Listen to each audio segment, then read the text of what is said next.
Very good trip.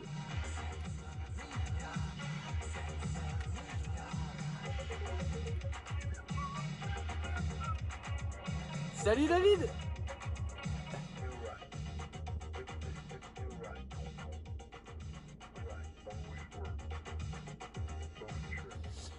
Bon, ce soir, grosse patate, hein. Ouais. Salut mon Steph. J'espère que tu vas bien. J'espère que tu te portes bien. Qu'il n'y a personne de malade chez toi.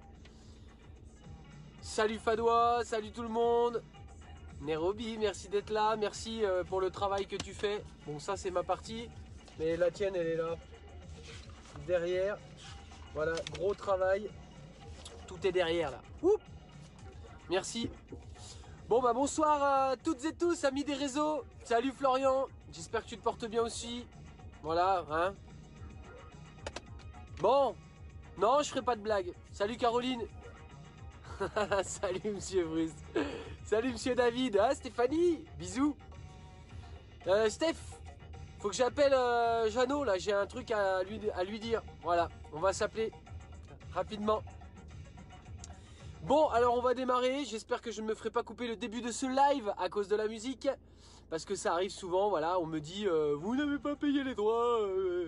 Ok, en même temps, je paye des droits à 10 heures. Ouais, je paye un abonnement à 10 heures. Ouais, j'ai pas d'argent, mais je paye un abonnement à 10 heures. Va chercher la cohérence. Alors, sur France 2, ils nous annoncent la fin du confinement. Ouais, j'ai cru que c'était un poisson d'avril. Et en fait, non, pas du tout. Grâce à une appli, ouais, on est dans la société 2.0, la société des gens qui n'en veulent, des premiers de cordée, la Startup Nation. Voilà, vous avez une application comme en Corée qui pourra donc vous tracer les malades. Mais attention, c'est sur la base du volontariat. Ouais, non, c'est pas un poisson d'avril, je vous jure, c'est la vérité.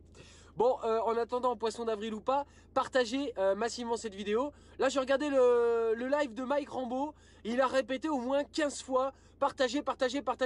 Alors, bon, bah voilà quoi. C'est clair ou pas, mince? Ouais, bah oui. Bah oui, on a besoin d'argent. On va avoir besoin de beaucoup d'argent. Non, poisson d'avril. Vous n'en avez pas plus que nous. Alors du coup, on va quand même pas demander aux pauvres, non? Ah, si, Gérald, il arrive à le faire. Si, ils arrivent droit dans leurs bottes. Nous demandons que la solidarité nationale soit vraiment mise en place. On va en parler avec Doudou Philippe aussi et Saint-Véran. Ils sont merveilleux ces gens. Ils nous ont pompé jusqu'à la moelle. Oui, pendant des années, des décennies. Ceux d'avant aussi. Et là aujourd'hui ils viennent comme ça. Solidarité nationale. Ouais. Je te remercie. Ouais, je vous remercie. Alors attention, la question est posée quand même sur le confinement et cette application.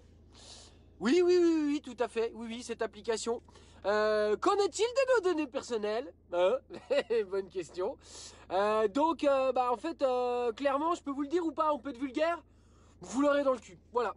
Excusez-moi d'être vulgaire, mais il faut parler franchement. Aujourd'hui, on est en confinement. Voilà. Et dans confinement, il y a affinement. Donc voilà, on se doit de voilà. Donc, devrons-nous tous porter des masques? Alors, ça c'est France 2 qui pose la question. Hein. Il y a 2 semaines déjà, il n'y avait pas besoin de masque. T'as l'autre zozote là qui... Oui, il faut mettre les masques comme ça, et puis finalement, il n'y en a pas besoin. Non, mais il n'y a pas besoin, non, mais il n'y en a pas. Il n'y a pas de problème d'approvisionnement avec les masques. Et là, apparemment, il faudra qu'on porte tous des masques. Voilà. Bah oui, parce que... c'est maintenant qu'on en avait besoin des masques. Mais quand ils vont les commander, là, ils les ont commandés. Quand ils vont être livrés, l'épidémie sera finie. Hein. Oui, il y a des entreprises qui fabriquent des masques, mais ils sont pas réglementaires. Oh là. Terrible. Sur BFR, Édouard Philippe. Donc, le calendrier de déconfinement sera confié au Parlement.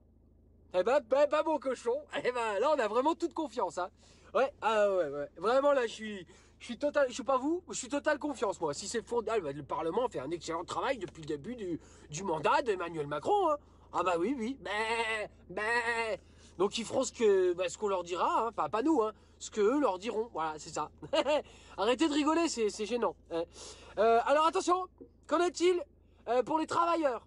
Alors, le confinement doit protéger la santé de nos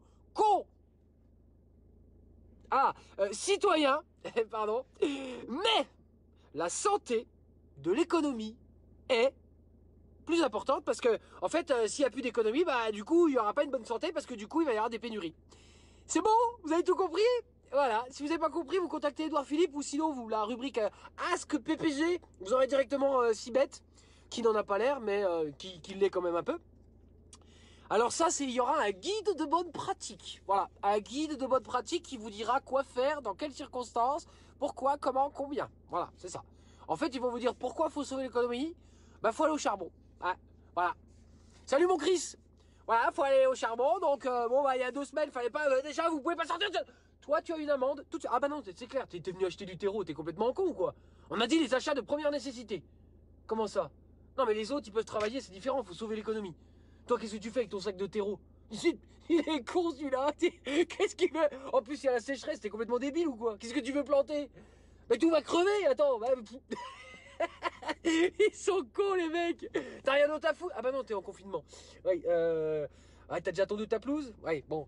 T'as nettoyé ta baraque? Ouais. Eh bah tu relaves le propre. Dépêche-toi. Allez. Tu arrêtes d'acheter du 135 balles. Voilà. C'est énorme. Ils sont trop forts ces gens. Qu'est-ce qu'il y a d'autre comme actualité très actualisante? Attention. Ils nous disent qu'il va falloir certainement des masques pour tout le monde. Excusez-moi, comme on dit en Franche-Comté, qui va payer, s'il vous plaît? qui va payer tous les masques là? Non? C'est qui? C'est nous? Ah ouais. C'est énorme, j'adore. J'adore. Alors après, Doudou Philippe, il se met à défendre les quartiers. Oulala Radim. Oulala Radim, il a défendu les quartiers. Ah, je te promets, Chris. Tu peux rigoler, mon Chris, mais je te jure que c'est vrai. Il a dit...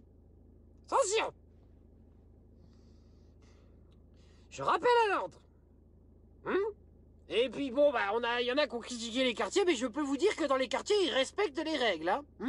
En revanche, attention à tous ceux qui partiront, ou qui tenteront de partir en vacances dans leur résidence secondaire.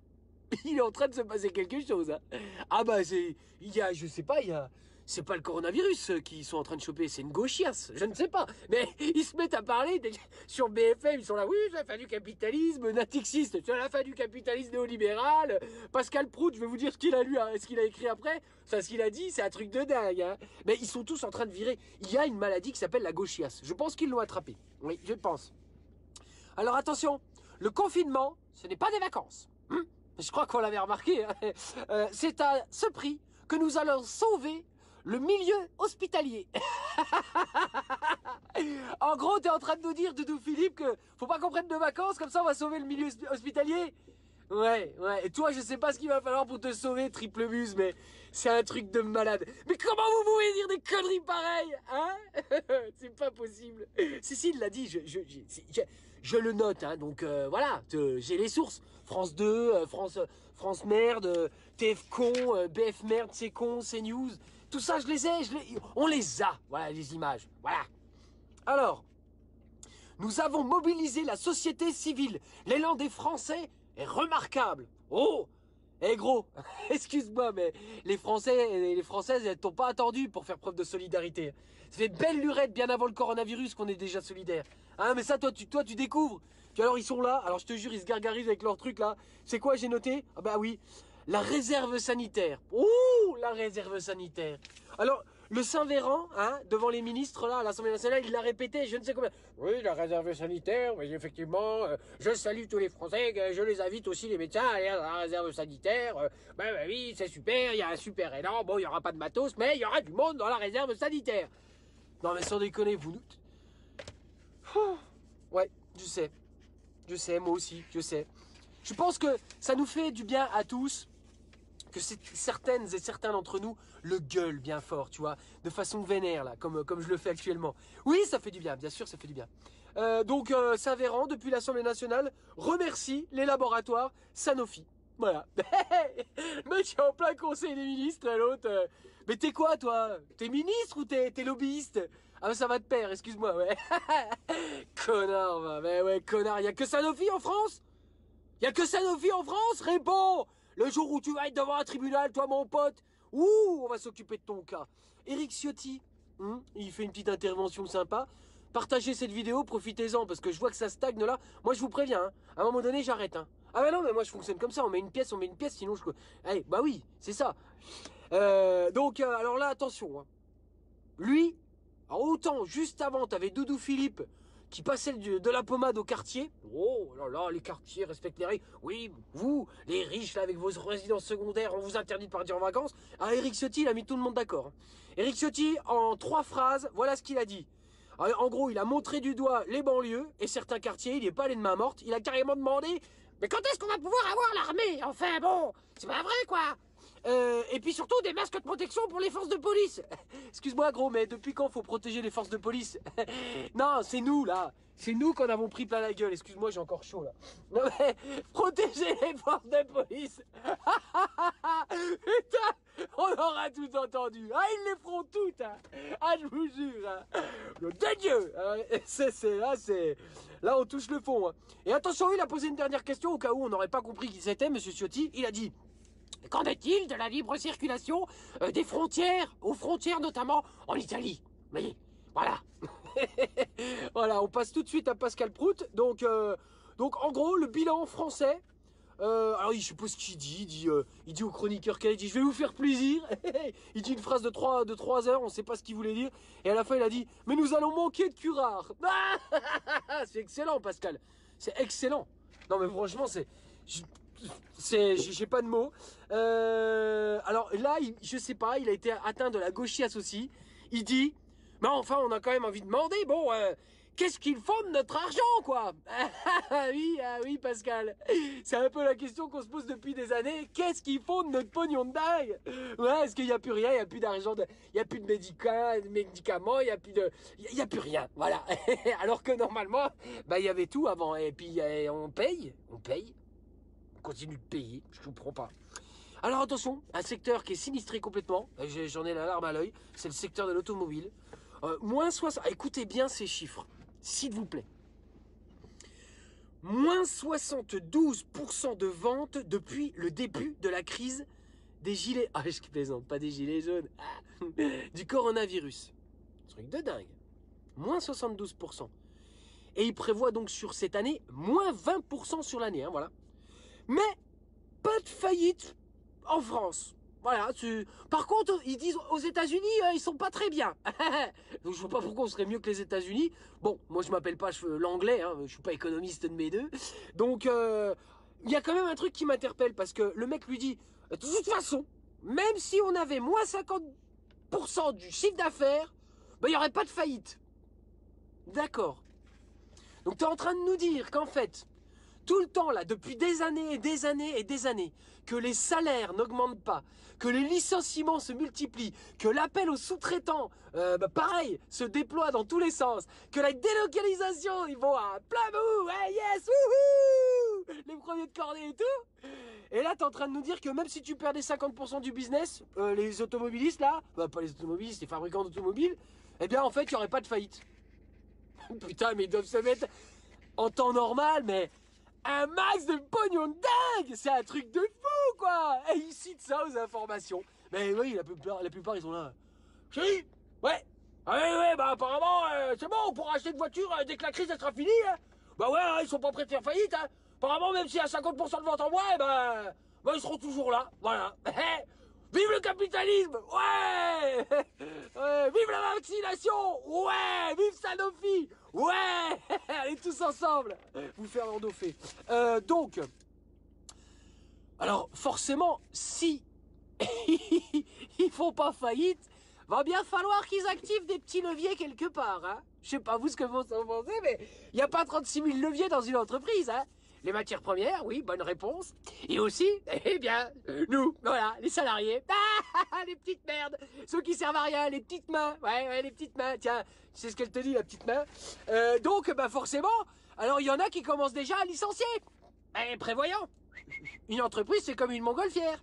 À un moment donné, il faut balancer les sacs par-dessus bord. C'est ça. Alors, en fait, il y a une représentante de FO. Elle a dit, c'est illégal. Mais en crise sanitaire, c'est illégal de licencier. Je pense que vous feriez mieux de freiner un peu sur les licenciements. Hein. Et peut-être de revoir vos chiffres. Oui, vous allez faire faillite. Oui, tout va s'effondrer. Ah non, c'est pas du tout ce que je souhaite. Hein. Mais visiblement, là, quand je regarde l'horizon, je sais pas pourquoi, mais Voilà, c'est pour ça que je plante des légumes. J'aurais dû vous amener, demain je vous promets, je vous amène mes petits copains. C'est des concombres, des cornichons, des tomates, tout ce qu'on a semé là, ouais. Voilà, tout simplement. Oui, parce que nous n'avons absolument aucune confiance en vous. C'est ça. Voilà, voilà, voilà. Oui, bah oui, oui, oui. France 2, toujours. Attention, reconversion.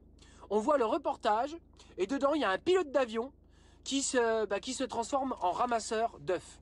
Il n'y a pas de sous-métier. Franchement, moi je le fais avec plaisir, ramasser les œufs, il n'y a pas de souci. Mais quand même, quand on vous disait que ça ne servait à rien de faire des études, enfin en tout cas de longues études, bah là voilà, et je crois qu'on a la réponse. Ramassez directement des œufs, hein les enfants, allez-y, mais ça sert à rien. Bah oui, un jour, le moindre petit virus de rien du tout, le système capitaliste néolibéral sera par terre. Ça ne sert à rien de recommencer. À quoi bon, hein?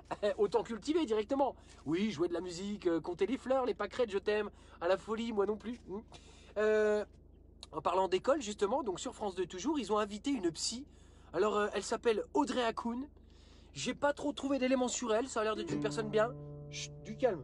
Oui, t'inquiète, tout à l'heure, voilà. Il y a la guitare qui me démange.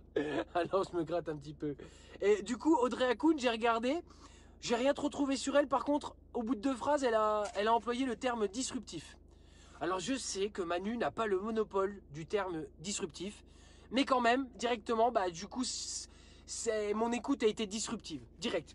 Ensuite, j'adore, on voit un coiffeur en FaceTime en train d'expliquer à ses clientes qui peuvent pas venir comment se couper les cheveux. Donc t'as le visage du coiffeur qu'elle a, oui, un petit peu plus à droite, voilà, coupe douce, petite mèche, voilà. Ah, oui, bah ça va, ça va. Et l'autre, elle est là, tu sais.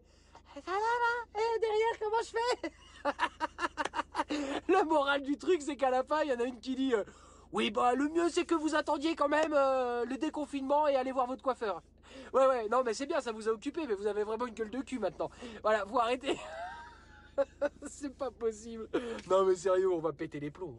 On va péter les plombs. Complètement. Et ça, c'est pas un poisson d'avril. Hein. Ah non, du tout. Alors, on va passer à la revue Twitter. Twitter, la revue. Je tourne mes feuilles. Parce que je fais des économies de papier. Qu'à ce rythme-là, je vous dis pas. Hein. Je vais prendre des actions chez Calipage ou chez Bureau Vallée ou je ne sais qui. Hein. Parce que des tonnerres d'impression, il va y en avoir. Hein. Alors mercredi, donc nous sommes jour de confinement numéro 15 pour nous, je crois. Ou 16, je ne sais plus, à force on oublie. Poisson ou pas poisson? Guillaume Blardonne, aujourd'hui, un Premier ministre va nier des manquements et des pénuries d'équipements malgré les preuves du personnel soignant devant une commission présidée par un ami issu de la même majorité, lui-même mis en examen. On ne serait pas le 1er avril, vous n'auriez jamais cru cette phrase. Oui, c'est ça. Mais c'est la vérité. Voilà. C'est-à-dire que ceux qui vont le juger, c'est un bien grand mot, ceux qui vont l'écouter sont des copains. Voilà, c'est comme si t'étais, toi à l'apéro, tu fais alors, raconte voir. Ouais. Ouais, c'est bon, c'est un peu de la merde, mais bon, on est entre nous. Ouais, bah, c'est bon, ouais, bah, ça passe. Non, non, mais c'est bon. Magnifique explication de notre ministre. Voilà. Alors, le journal de l'Élysée tweet alerte info. Christophe Castaner annonce que des prises de température pourront être effectuées lors des contrôles routiers pour lutter contre le Covid-19. 300 000 thermomètres à prise rectale ont d'ores et déjà été distribués aux forces de l'ordre. Oh j'adore. Oh j'adore. Oh putain, ils sont bons, putain, c'est pas possible. Oui, c'est oui. Nathalie Loiseau. Enfin, le mécanisme européen permettant d'acheminer du matériel médical en Iran est actif. L'honneur de l'Europe, c'est de venir en aide aux peuples qui souffrent, quels que soient leurs dirigeants. Bah dis donc. Moi j'ai retweeté quand même là-dessus. Hein. Super. Si vous pouviez passer vite fait par l'Italie et l'Espagne, ce serait cool. Je dis ça.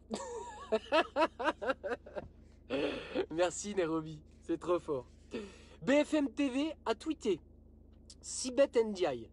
Nous ne sommes pas capables de dire à quel moment la crise se terminera.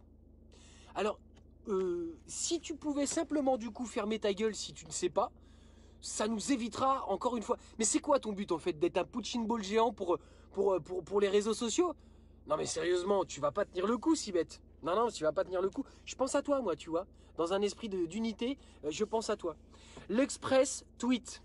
La popularité du président de la République et du Premier ministre est si haute que 92% des garçons nés depuis le début du confinement sont nommés Emmanuel, Manu ou Édouard par leurs parents. Oh non, celle-là, elle va m'achever. Oh non. Oh non. Mais non, ils n'ont honte de rien, ils ne reculent devant rien. Tout passe. Mais oui, au forceps avec une poignée de gravier, mais bien sûr, tout passe en ce moment. Vous pouvez y aller, hein. C'est le moment. Hein. Ah bah là, c'est le moment. Alors là, dans la rubrique pas faux, le jour viendra à tweeter. Ils nous font tout un flanc pour des effets secondaires sur la chloroquine, alors qu'ils nous ont balancé des tonnes de gaz lacrymogènes bourrés de produits toxiques dans la tronche pendant des mois. Tout à fait. Tout à fait, du cyanure dedans, hein, du cyanure. Moi, je suis très sensible. Eh ben, moi j'en ai pris 2 fois des gaz. Hein. Ah bah après couille molle. Hein. Ah bah je me suis barré. Ah oui, oui. Ah oui, sinon je décède. Ouais. Non, non, c'est une honte, monsieur. C'est une honte. Tout à fait. Désintox. Question posée. Retenir son souffle pendant 10 secondes permet-il de détecter si l'on est atteint du Covid-19? Voilà, je répète, hein, retenir son souffle pendant 10 secondes permet-il de détecter si on est atteint du Covid? En marche, tweet. Seul un test en laboratoire permet de détecter le virus du Covid-19, affirme l'Organisation mondiale de la santé. Petit don, quelle information. C'est énorme. Bien se protéger, c'est aussi bien s'informer. Stéphane de Troyes retweet. Non, par contre, fermer sa gueule pendant les 2 prochaines années nous fera gagner certainement des vies. Merci, au revoir. Donc ça, attention, ce qui suit n'est pas une blague, hein, d'accord? Edoui Plenel tweet, exclusif. À la demande du pouvoir, la Caisse des dépôts travaille à un plan pour l'hôpital public. Mediapart en révèle le contenu. Au lieu de défendre l'intérêt général, il vise à accélérer la marchandisation de la santé et sa privatisation grimpante. Privation, c'est un lapsus révélateur. Hein. Mais merci. Guillaume Blardon retweet dessus. Ce que révèle cette pandémie, c'est qu'il y ait des biens et des services qui doivent être placés en dehors des lois du marché. Emmanuel Macron, le 12 mars 2020. Oui, vous avez bien entendu. Ce que révèle cette pandémie, c'est qu'il est des biens et des services qui doivent être placés en dehors des lois du marché. Oui, il est atteint de la gauchiasse. Oui, tout à fait. Oui, on lui souhaite un prout rétablissement. Voilà, elle est nulle celle-là, mais je m'en fous. Bruno Gassio retweet là-dessus. Très très long papier Mediapart qui fait écho aux déclarations du président, les soins gratuits dans le marché. Il s'apprêterait à faire exactement l'inverse. Incurable. Merci Bruno, encore une fois, pour ta clairvoyance. Alors au niveau, au rayon solidarité, Jean Hugon, tweet. On s'en fout que vous attrapiez le virus ou que vous mouriez avec, du moment que vous mourrez pas chez nous. Ils nous ont coupé l'eau chaude et le chauffage pour nous forcer à partir. Une infirmière virée de son logement par ses propriétaires. C'est violent, hein. Ouais, c'est violent. Là, on est sur des niveaux de sympathie humaine. Donc, Superette, question, hein. Superette, Bruno Gassio tweet. En fait, je comprends que la situation est gérée à flux tendu. On règle des problèmes quand ils arrivent. Les pénuries à la volée. Bon sang, mais c'est bien sûr. La France est gérée comme une supérette. Gérant tyrannique, vigile violent, et il n'y a que les employés qui bossent. Il a tout à fait raison. Distanciation pour qui? Eric Roswell, pardon. Eric Coquerel a tweeté, hein, photo prise ce mercredi à 6h. Alors, je vais vous la montrer quand même. Donc ça, c'est au RER Gare du Nord. Donc là, on se demande ce qui se passe quand même. Hein. On se pose aussi des questions. Voilà. Regardez-moi ça. Voilà. Ça, c'est le RER. Ce matin. Voilà. Confinement. Hein. On est bien d'accord? Magnifique. Donc lui, il explique. Photo prise ce mercredi à 6h RER Gare du Nord. Tout indique une influence plus grande dans les transports qui correspond à la rouverture d'entreprises et secteurs. Forcer les gens à travailler dans des secteurs non indispensables en plein confinement et pic épidémique me dépasse. Ouais, alors Eric, ce qu'ils vont te rétorquer, c'est qu'a priori, oui, nous avons tous vérifié un par un, tous ces gens sont bien mobilisés pour des tâches essentielles. Voilà, c'est ce qu'ils vont nous dire. Nous n'en croirons pas une seule lettre. Vol de masque, Mathilde Larère. J'ai pas les mots. Une commande française de masques détournée vers les États-Unis sur un tarmac chinois. Là, je crois que là, on touche le fond. Frédéric Poncet retweet. C'est chouette, la loi du marché, dans un empire en décomposition. Ouais, c'est clair. Aïe, aïe, aïe. Générosité. Anticorps tweet ceci. Pour répondre à la crise, M. Darmanin privilégie l'appel aux dons à la lutte contre l'évasion fiscale. Voilà une petite photo qui en dit long sur ce que pense une grande partie des Françaises et des Français. Voilà. Gérald, un petit mot à dire? Non? Non, rien? D'accord, voilà. Non, je sais pas, parce qu'il y a du pognon de dingue. Hein. C'est un truc de fou, quoi. Indécent ou pas? Thomas Porte. Aujourd'hui, Total vient de verser 1,8 milliard de dividendes à ses actionnaires. En parallèle, le groupe pétrolier se félicite de mettre à disposition 50 millions d'euros de bons d'essence pour le personnel hospitalier. On voit les priorités. Indécence totale. Leïla Chaibi, pardon. J'ai cru, donc elle retweet, hein, j'ai cru à un poisson d'avril, mais non. Le cynisme de ces gens-là n'a pas de limite. 1,8 milliard de dividendes, ça fait combien en masques? Nous demandons l'interdiction du versement des dividendes jusqu'au 1er janvier 2022. Voilà. Alors, dans le hashtag, on n'oubliera pas, bien sûr. Casier judiciaire, tweet. Il a tweeté celui-ci. Casier 1, préparation du terrain du désastre. Premièrement, supprimer K,2 milliards sur l'assurance maladie. Deuxième point, supprimer 600 millions d'euros de matériel médical. Troisième point, supprimer 1080 postes dans le médical. C'était le projet, pour 2020 de La République En Marche, après 260 services en grève depuis 7 mois. Merci. Donc, Nano Andro Nation retweet. Emmanuel Macron, Édouard Philippe, Agnès Buzyn, Olivier Véran. Vous êtes des criminels, oui, et vous êtes responsables de tous ces morts. Assassins. J'espère que les âmes de ces personnes vous persécuteront jusqu'à ce que la justice soit rendue. Assassins. Alors ça c'est violent quand même. Hein. Souhaitez quand même que les morts, les âmes, ça c'est là si ça vous arrive, vous allez chier dans votre, ça va être chaud patate. Et une dernière pour la route. Ça ose tout. Hein, les cons, c'est à ça qu'on les reconnaît. Christian Delporte tweet. On ne va pas donner de masque pour vous apprendre à vous laver les mains. Dans la série Les cons, ça ose tout, mesdames, messieurs, voici Anne Genetet, députée La République En Marche des Français de l'étranger. Voilà. On ne va pas donner de masque pour vous apprendre à vous laver les mains. Je pense que tout est dit pour ce soir. Dans cette indécence monumentale, je vous propose de clôturer ce petit live par... Parce que hier, j'étais dégoûté, ma guitare était désaccordée, c'est une honte. Hein. J'ai eu des remarques, voilà, les gens pleuraient. Je vais certainement être licencié. Oui, là pour l'instant je fais du télétravail dans mon camion. Mais du coup j'aimerais bien ce soir vous faire un petit morceau que j'apprécie tout particulièrement. Hop, on va couper ceci. Voilà. Ça s'appelle Toi ma belle planète. Donc celles et ceux qui ne sont pas intéressés par les poèmes ou les chansons, c'est le moment de partir. Pour les autres, vous pouvez rester et partager. Hein, voilà. Normalement je me souviens des paroles par cœur, mais je vais quand même garder... Je suis un petit peu stressé. Ça me fait quelque chose quand même. Voilà. Vous êtes indulgents, hein.